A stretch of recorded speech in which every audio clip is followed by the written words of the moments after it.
Hi, I'm Stephen Mayfield, Professor of Biology at UC San Diego and the Director of the California Center for Algae Biotechnology. And today I'm going to talk to you about engineering algae chloroplast.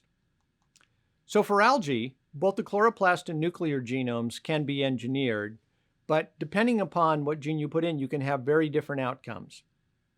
There are a variety of different ways to introduce DNA into the cell, but primarily for chloroplast, we do this by particle gun bombardment.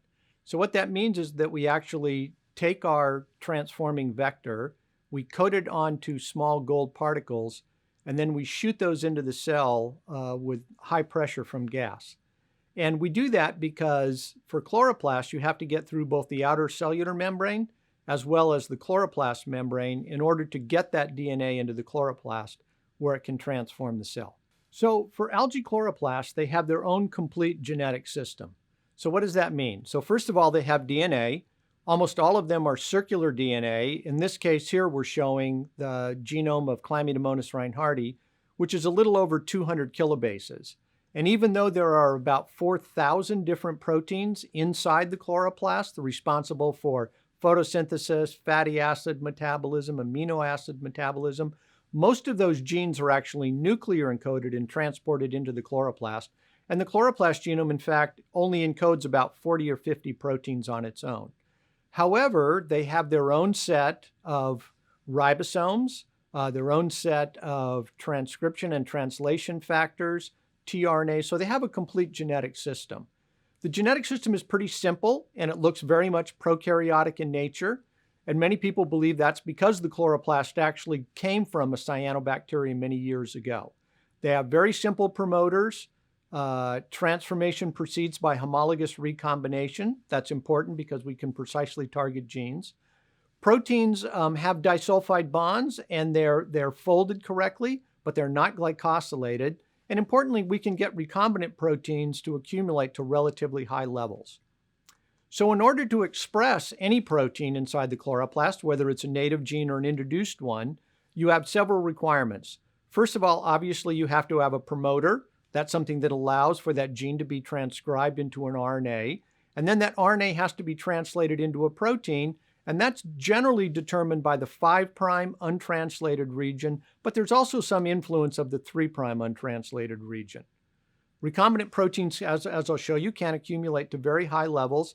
And it's a kind of an interesting biochemical environment where disulfide bond and folding goes on, but glycosylation does not. So if we want to express a heterologous protein inside the chloroplast, not only do you need the gene of interest, you also have to have a selectable marker. That means you have to have a way to select the cells that have integrated in your recombinant gene or your recombinant protein, right?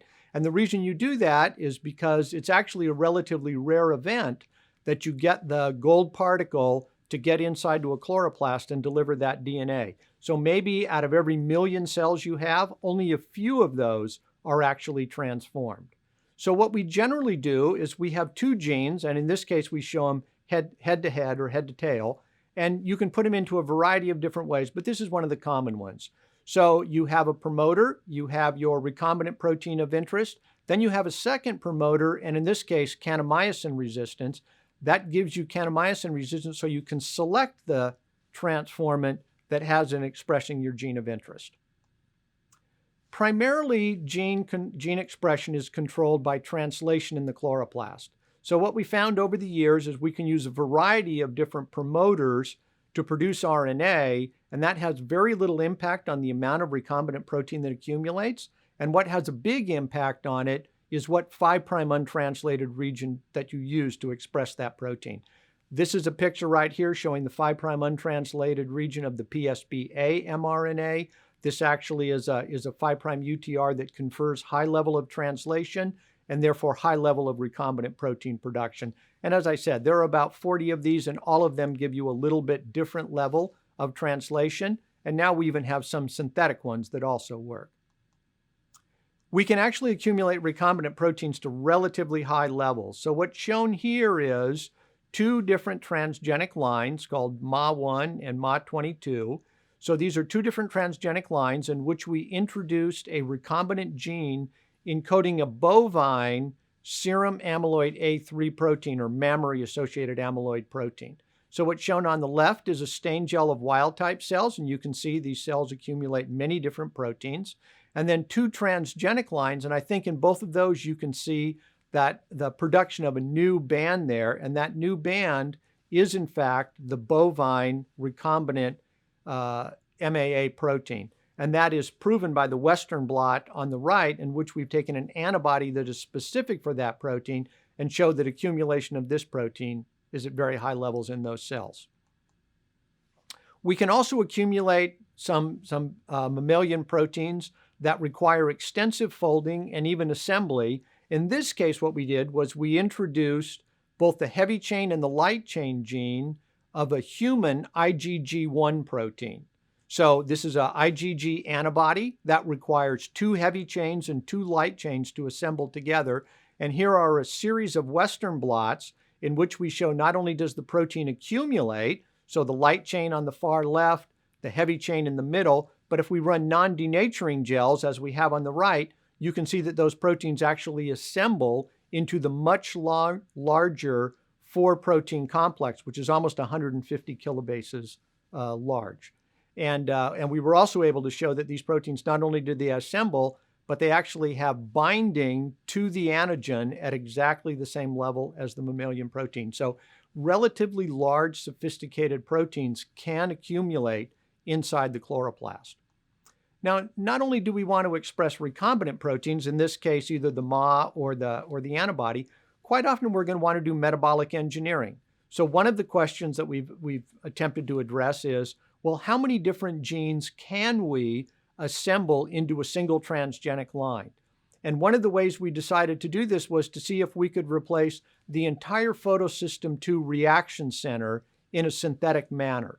So in order to do that, the first thing we had to do is go back and delete all of the native genes. So the reaction center of photosystem II is composed of PSBA, PSBB, PSBC, PSBD, PSBE, and PSBF. So all of those genes are spread out all over the genome, as shown here by their letters.